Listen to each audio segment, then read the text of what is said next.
आपल्याकडे जेव्हा जेव्हा कुठले अधिकारी बोलावले जातात, जनता दरबार असतो, आमदारांचा जनता दरबार असतो, त्या दरबारामध्ये कधीही राष्ट्रीय महामार्गाचा अधिकारी बोलावला जात नाही.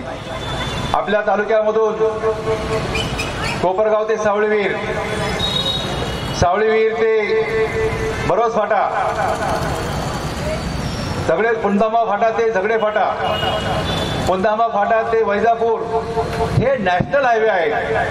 त्यांचं काम एकदम निकृष्ट झालेलं आहे. परंतु या अधिकाऱ्यांना आजपर्यंत कोणी जाब विचारला नाही आणि हे अधिकारी कोणाला आन्सरेबल नाही, ना जनतेला, ना लोकप्रतिनिधींना, ना तहसीलदार प्रांतांना.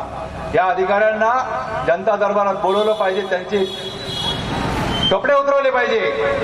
ही जनता जी रस्त्याने प्रवास करते, खड्डे एकतर असतात. मला आठवत आहे 1987 पासून हा रस्ता खराब, कोपरगाव ते अहमदनगर हा रस्ता खराब आहे. याची दुरुस्ती झालेली नाही, याच्यावरती कुठल्याही प्रकारचं काम झालेलं नाही. जो ठेकेदार आहे तो पळून जातो.